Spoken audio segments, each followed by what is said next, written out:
Dans cette vidéo, nous allons apprendre à utiliser le polymorphisme en C++ dans Qt.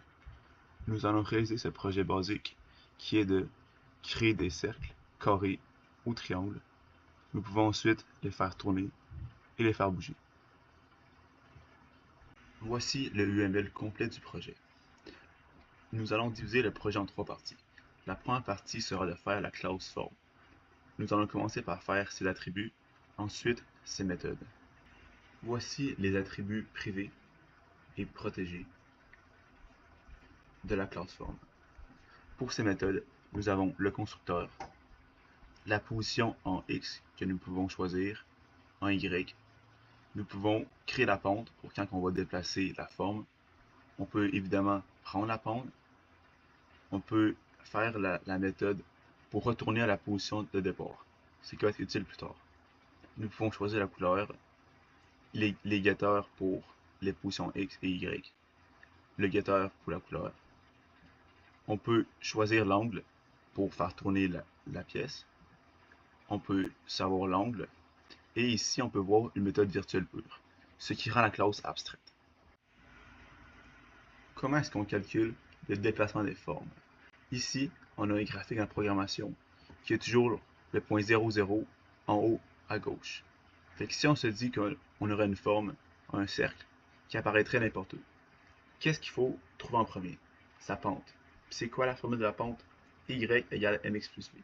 Après ça, on peut trouver le b avec un m qu'on va retrouver aléatoirement. Après ça, on peut trouver le x. Puis si on se dit que le cercle, faut qu'il aille vers en bas, comment on fait pour le remettre en haut? Quel x qu'il faut? Mais c'est le x ici, lorsqu'on sait que le y égale 0. Donc on peut dire que x base est égal à y qui vaut 0 moins b sur m. Fait qu'avec ça, on connaît le point ici. Mais maintenant, il faut savoir le y base. Pourquoi?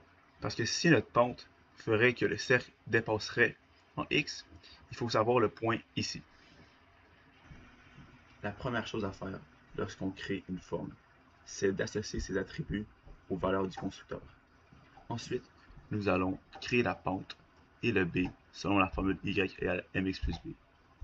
Nous allons ensuite enregistrer les positions de base x et y pour que lorsqu'on arrive à l'extrémité, on puisse revenir à la position de départ. Ensuite, le getter pour avoir la pente qu'on a calculée ici, qui ne changera plus. On a le goToStart, que c'est là qu'on va revenir aux positions x et y qu'on a choisi en haut. Évidemment, le setPostX. On pourrait protéger les sets en faisant if x est plus petit que 100 ou peu importe la valeur qu'on veut, pour pas que la personne en plus haut niveau décide de prendre une valeur qui n'est pas possible. Pareil pour cette y, puis cette couleur, si on voudrait, admettons, avoir juste des couleurs de notre choix. Évidemment, les getters, getPostX, getPostY, getCouleur. Le set angle, là aussi même chose, on pourrait choisir de ne pas dépasser le 360 degrés, évidemment, ce qui ferait du sens. Puis tous les getters. Il faut se rappeler que la classe form est abstraite, puisque la méthode paint n'est pas définie. Donc, il est impossible de créer une instance de forme. Pour cela, on va devoir créer la classe cercle qui va hériter de forme. Si on regarde le fichier .h du cercle, on peut voir qu'il n'a pas de valeur en x ou en y, ni de setter ni de getter. Mais pourtant, il peut en faire. C'est parce que, puisqu'il hérite de la classe forme, il possède toutes les valeurs d'une forme. Mais, il a besoin quand même d'un rayon. Ensuite, si on va dans son .cpp, on peut voir que dans le constructeur, on fait seulement créer une forme. Et maintenant, il faut définir la méthode paint, puisqu'elle n'est pas définie dans forme. Il faut seulement utiliser la méthode Qt, addEllipse. Et maintenant, on prend les valeurs x et y qu'on a créées ici dans forme. Ensuite, le setRayon, le rayon du cercle, et le getRayon, puisque dans form.cpp, jamais on ne crée la forme, on fait seulement dire sa position sur la scène, mais jamais on ne crée la forme. Puis c'est dans cercle.cpp qu'on va créer la forme.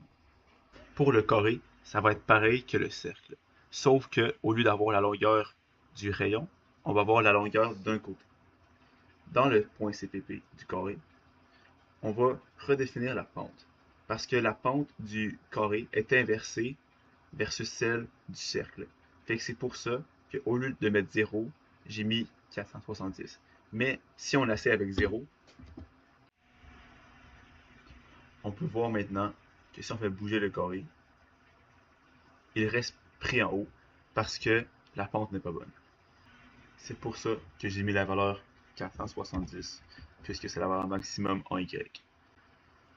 Ensuite, dans Paint, il va être un peu plus gros que le cercle, parce qu'il faut encore créer notre rectangle. Mais ensuite, il faut choisir sa position en X et en Y du centre, puisque le carré va tourner sur lui-même, comparé au cercle qui ne pouvait pas tourner sur lui-même.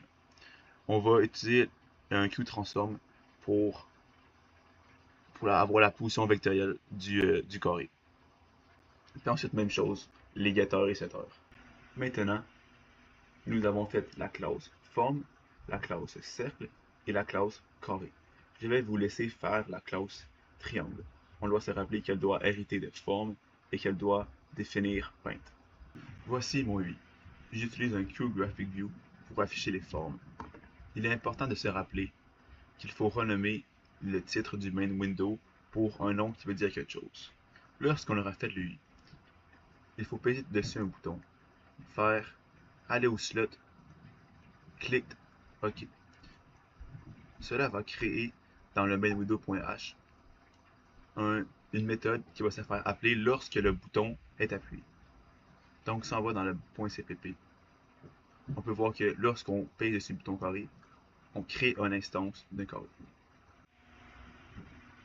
Pour la gestion de move form, j'utilise un dynamic cast. Comment ça fonctionne? On écrit dynamic cast, on met deux ça. Dedans, on met le type qu'on voudrait avoir et enfin la variable. Si la forme f est un cercle, je prends sa position x et j'additionne la pente pour la mettre à sa nouvelle position x, ce qui va la faire bouger dans une direction selon la pente qu'on a choisie dans form.cpp. Si on arrive au max, c'est là qu'on dit va au start. Pareil en x et en y. Après ça, on fait pareil pour les autres formes. Fait qu'on regarde, est-ce que la forme, c'est un carré?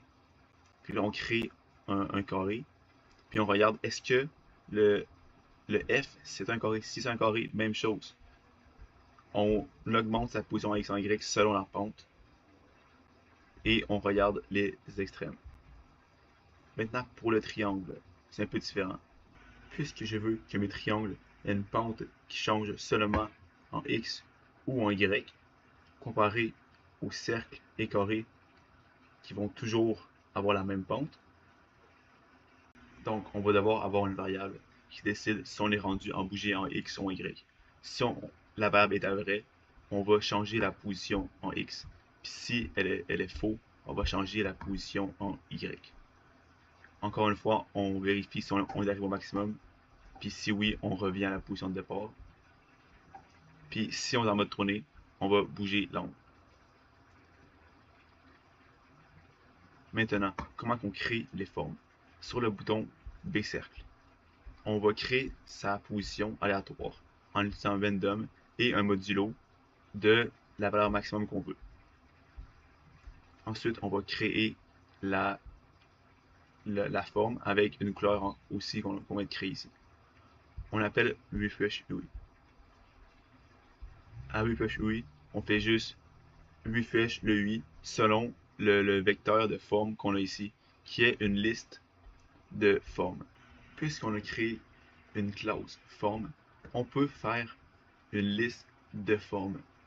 Mais si on n'aurait pas de forme, on aurait juste des classes carré, triangle et cercle, on ne pourrait pas faire une liste de 3 types différents. Mais on peut faire une liste de formes qui est des carrés et des cercles et des triangles. Pour faire tourner les formes, on a le slot on B tourné qu'on fait juste activer le timer. Ensuite, dans Spin Form, ce qu'on va faire, on va checker déjà est-ce que c'est un carré ou un triangle parce que les cercles ils tournent pas, fait que ça sert à rien de les gérer. On va ensuite juste changer l'angle dépendamment de l'angle.